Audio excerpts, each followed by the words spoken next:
I don't know how long I can write this before it finds me again. So if you're reading this, please don't skim. I need you to understand exactly what I saw, because I'm still trying to convince myself it was real. The footprints started just outside my bedroom door. Not muddy boot prints. Not bare feet. They were impressions, like something heavy had pressed itself into the carpet without actually dirtying it. Perfectly spaced. Deliberate. Leading inward. Toward my bed. I stood there longer than I should have, holding my breath like that would somehow stop whatever made them. My room was exactly the way I'd left it the night before. Lamp off, phone charging, laundry chair still doing its job. This was the safest room in the apartment. The place where nothing ever happened. And yet the footprints crossed the threshold like they owned it. They didn't come from the hallway. That's what broke me. There were no marks outside my door. No trail from the kitchen. No return path. Just a clean start at the doorway. As if whatever it was had decided that my room was where existence began.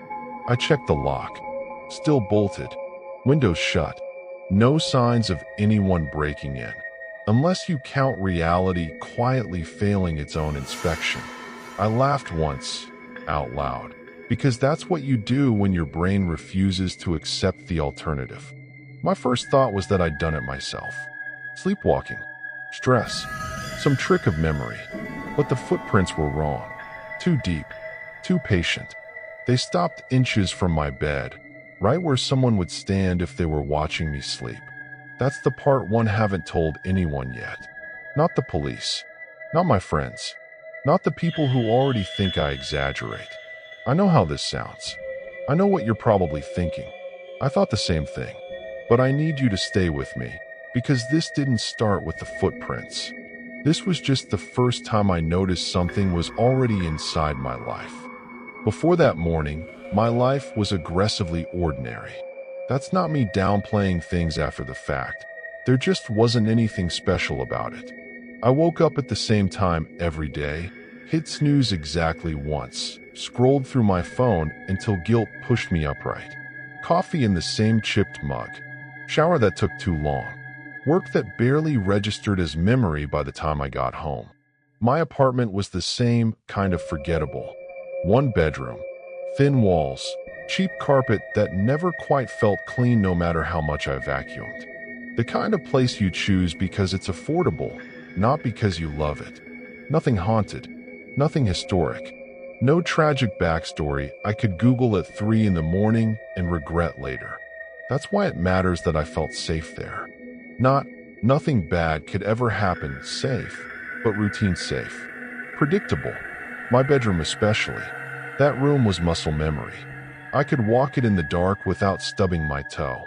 I knew which floorboard near the dresser creaked and which one by the door didn't. I knew the hum of the building settling at night, the faint rush of pipes when someone upstairs ran water. Those sounds were familiar enough that my brain filtered them out completely. Or at least, I thought it did. Looking back, there were things I ignored because they didn't interrupt anything important.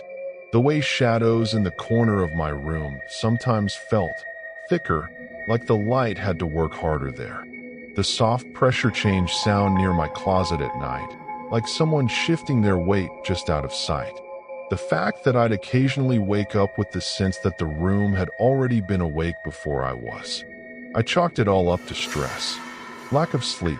The same explanations everyone uses when the alternative is admitting your own space doesn't quite belong to you. I even joked about it once, alone, half asleep. Yeah, I muttered into the dark. Very scary. Then I rolled over and went back to sleep. During the day, everything behaved. Sunlight filled the room in the late afternoon, catching dust motes and the scuffed edge of my desk. My bed sat where it always had, pressed against the wall. Nothing moved when I wasn't looking. Nothing ever fell over. No whispers. No cold spots. If someone had walked through my place, they would have seen exactly what I saw. A person living alone, leaving small messes slowly wearing down the space around them. That's why I didn't question the noises right away. The faint creak near the doorway late at night. The subtle indentation on the carpet that vanished when I stared too hard at it. The feeling that my room looked disturbed, even when nothing was visibly wrong. I should have noticed before. Maybe you would have. Maybe if you stood where I stood, coffee cooling in your hand, eyes adjusting to the dim light, you'd catch the way the room didn't quite reset itself anymore.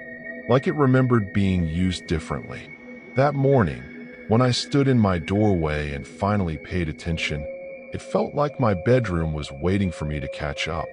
Like it had been patient, letting me pretend things were normal until I was ready to see the evidence laid out plainly. The footprints didn't appear out of nowhere. They appeared because I finally looked. I froze because the last step ended right at my bed.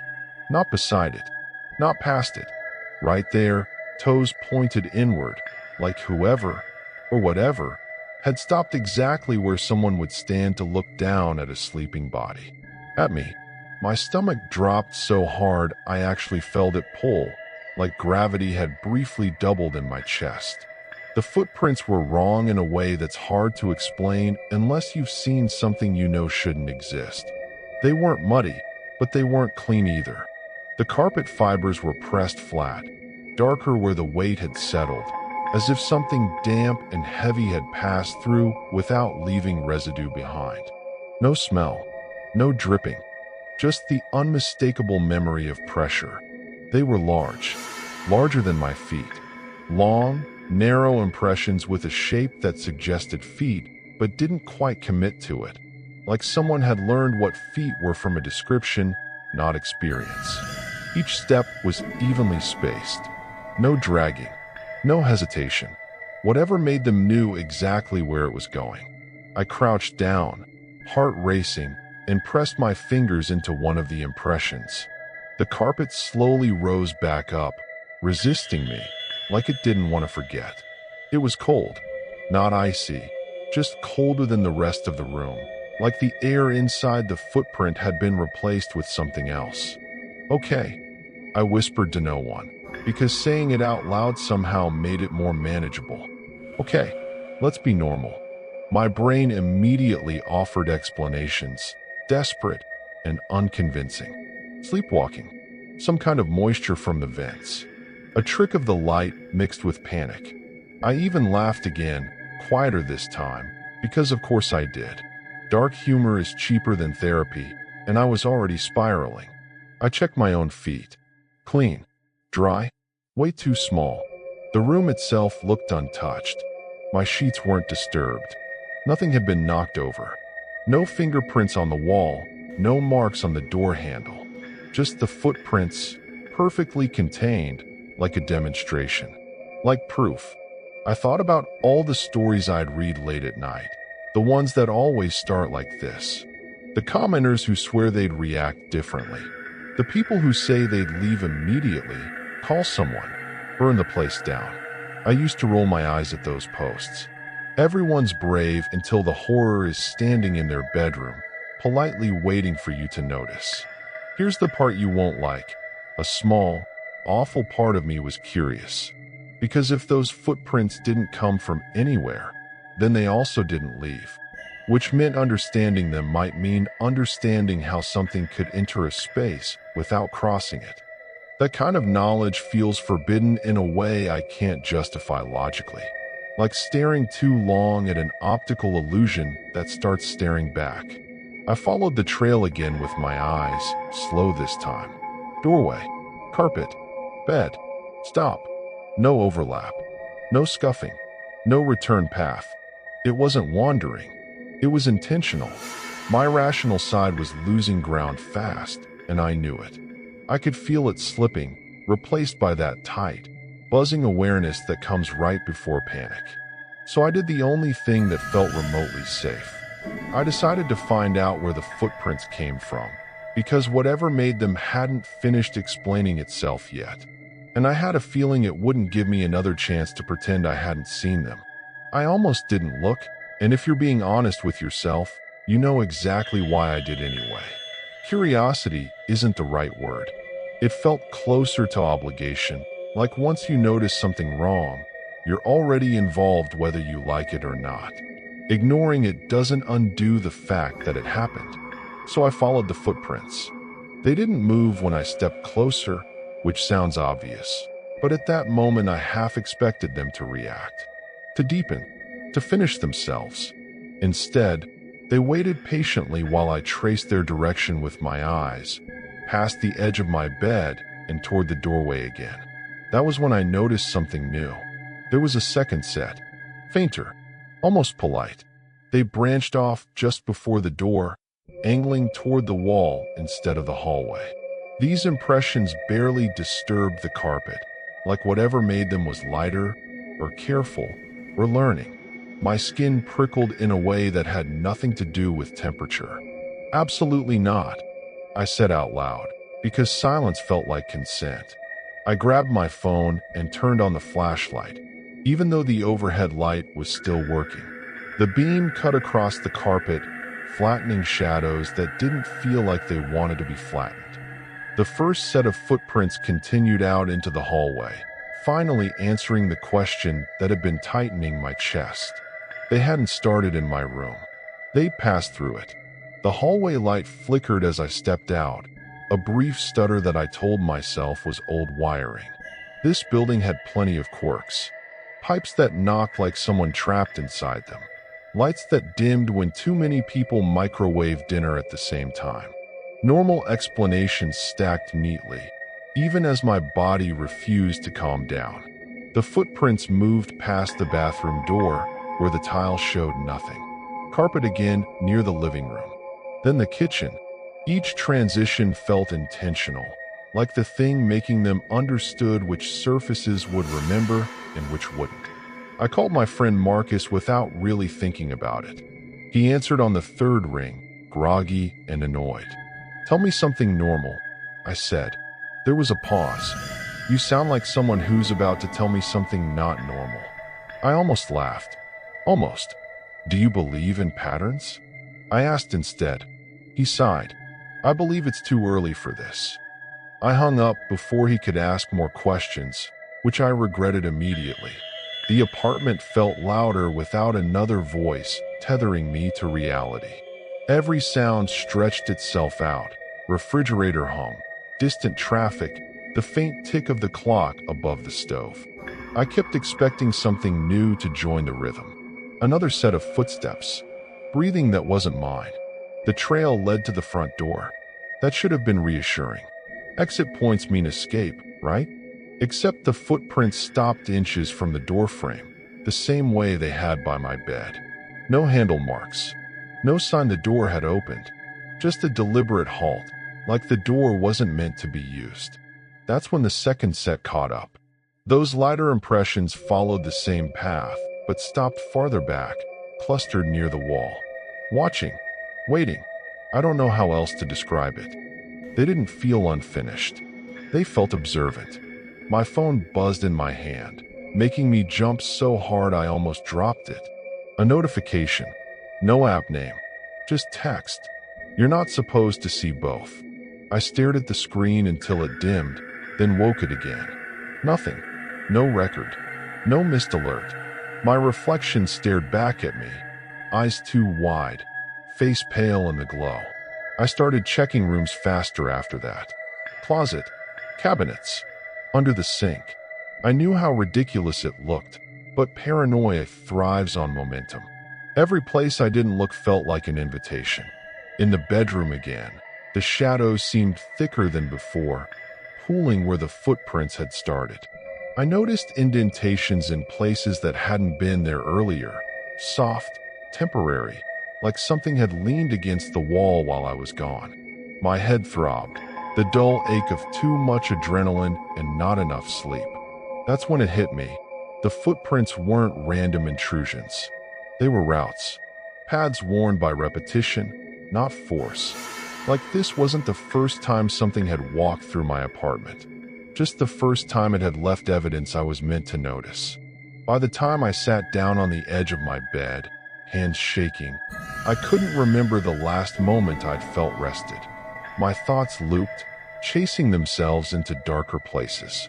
If there were rules here, I didn't know them yet, but I was already breaking one just by paying attention. And once you start seeing the whole path, it becomes impossible to convince yourself you're still alone. I didn't sleep after that. I don't mean poorly. I mean not at all. I lay in bed with my eyes closed, listening to my apartment exist too loudly. Every sound felt deliberate now, like it was being timed to see how long I'd last before reacting.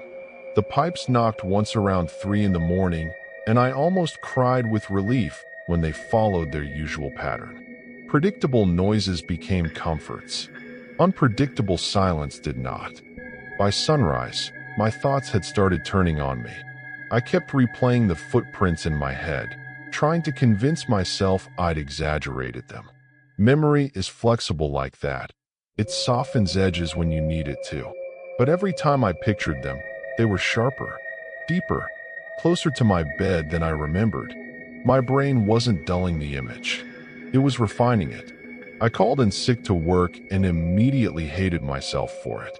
Sitting at home felt worse than being distracted, but the idea of leaving my apartment felt wrong too. Like I'd missed something important. Like turning my back on it would count as another mistake. That was when the whispers started. Not voices exactly. More like the suggestion of sound, brushing the edge of my hearing. The kind of thing you can blame on appliances or neighbors if you don't think too hard about the way it knows your name. I told myself it was stress, lack of sleep. Your brain does weird things when it's tired. That's science. That's normal. Still, I caught myself responding under my breath more than once. I tried to joke about it online, vague posting in forums where people trade creepy experiences like campfire stories. Someone replied with a laughing emoji and said I should write fiction. Someone else asked if the footprints had toes. I didn't answer either of them. By the second night, I started seeing movement where there wasn't any. Shadows bending the wrong way. The impression of someone standing just out of view, perfectly still, waiting for me to turn my head. I tested myself constantly, counting objects, checking reflections, grounding exercises I half remembered from articles I'd skimmed years ago. Everything mostly checked out, which somehow made it worse. The footprints were still there. They hadn't faded. If anything, they looked more settled, like the carpet had accepted them. I pressed my foot beside one again, just to compare, and laughed weakly at how ridiculous it looked. Mine barely made a dent. Great, I muttered. So even my floor knows I don't measure up. Dark humor helped until it didn't. The jokes started sounding hollow, like I was performing them for someone else's benefit. Sometimes I'd catch myself pausing, listening afterward, waiting for a reaction. I started addressing you directly in my head before I ever did it here.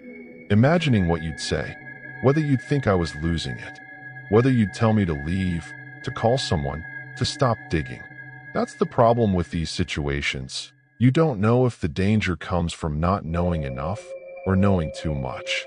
There were moments, small, terrifying moments, where I couldn't tell if I was standing or being stood behind, where my own thoughts felt slightly out of sync, like echoes arriving a fraction too late. I'd hear a whisper and realize my mouth had moved. Something was wrong with the order of things. But buried under the fear, under the exhaustion, was a growing certainty that this wasn't random. The footprints weren't meant to scare me away. They were meant to be noticed, to be followed, to lead somewhere. By the third night, staring at my ceiling and counting breaths that didn't calm me anymore, I made a decision I probably should have made sooner, or never at all. If something was walking through my apartment, leaving paths, and watching me unravel, then I was done pretending it was an accident. I was going to confront whatever had decided my room was a place worth entering. I could see it, but it wasn't fully there, and I'm not sure I want to say what I saw.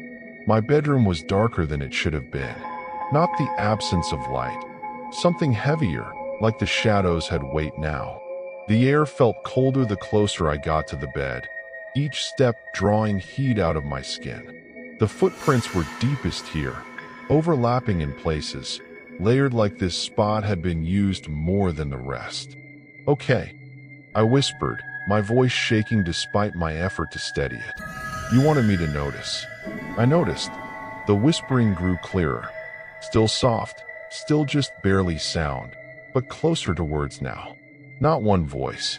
Several. All familiar in the worst possible way. My own tone echoed back at me, stretched thin, repeating fragments of thoughts I hadn't said out loud. The trail didn't end at the bed. It bent. I hadn't noticed before, but the carpet near the wall was depressed in a way that didn't match footsteps. A long, shallow indentation ran parallel to the mattress, like something had stood there for a long time, waiting, watching me sleep. The realization hit so hard I had to brace myself against the dresser. My phone buzzed again. "Don't turn around." I turned anyway. The space beside my bed, between the wall and the mattress, looked wrong. The gap was deeper than it should have been, stretching back farther than the room allowed. Shadows pooled there, folding into themselves, refusing to resolve into a shape. I could make out edges that didn't line up with reality, angles that hurt to focus on. "I know you're there," I said, forcing the words out. "I just don't know what you are." Something shifted. The temperature dropped sharply, my breath fogging in the air. The whispering stopped all at once, replaced by a pressure behind my eyes, like someone leaning close enough to share a thought. "You made room." Images flooded my head, nights of exhaustion, doors left open, routines worn thin. The footprints weren't intrusions. They were imprints of absence, negative space, paths created by neglect and repetition, where something could stand without being noticed. The shape began to separate from the dark. It wasn't a creature. Not exactly. It was the suggestion of a person, assembled from missing details. Too tall, too narrow. Its surface rippled like heat distortion, and where its feet touched the carpet, the impressions deepened in real time. I realized then that the lighter set of footprints, the careful ones, had been mine. Every time I paced the room at night, every time I stood half asleep, staring into the dark, I'd been teaching it how to stand, how to wait. "I didn't invite you," I said, though the words felt weak the moment they left my mouth. "No, you accommodated." The thing leaned closer, and for a moment I saw my own face reflected in it, not as I was, but as I looked in the footage I'd imagined in my head for days.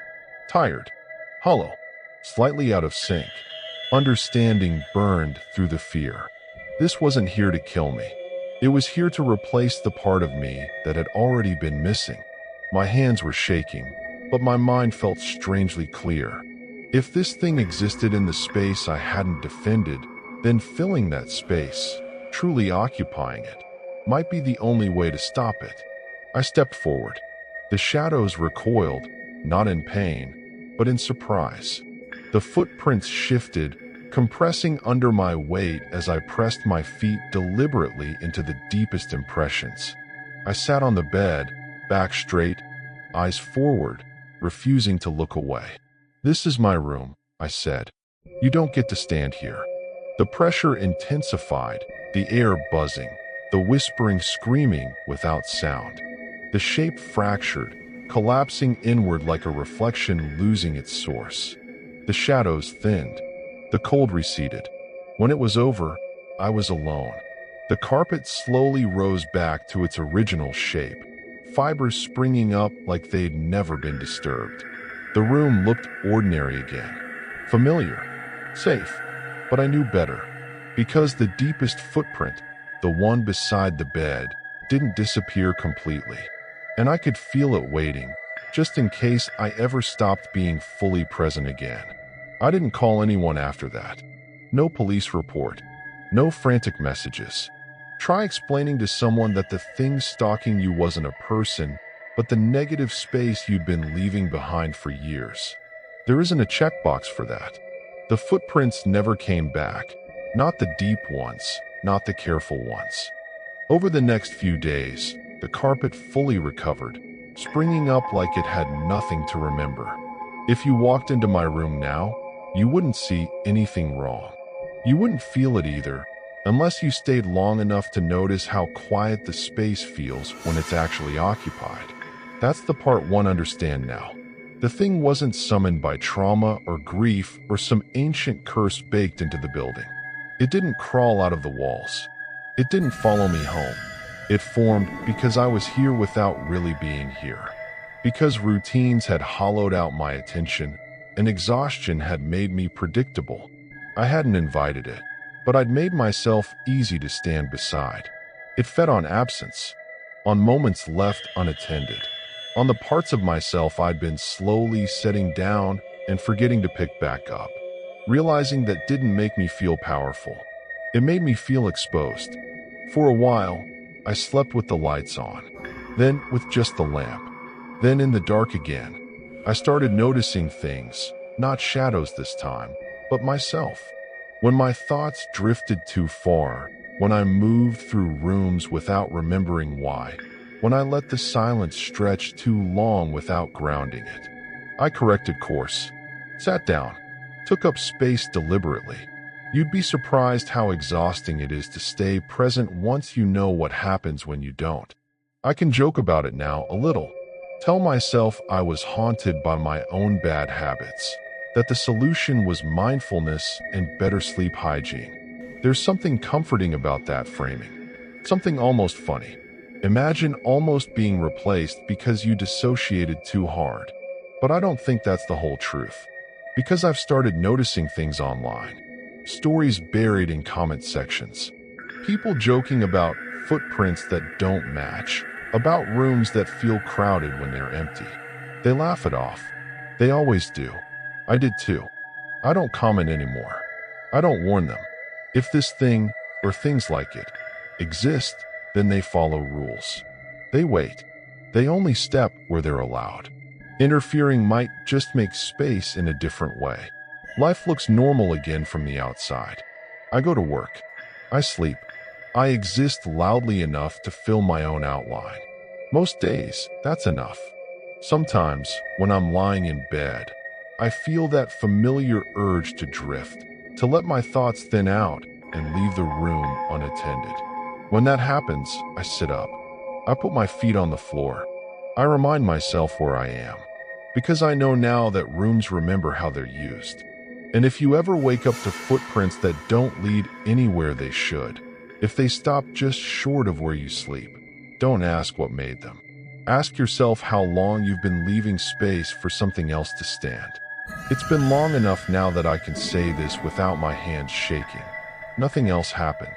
No new footprints. No whispers. No nights where the air felt crowded.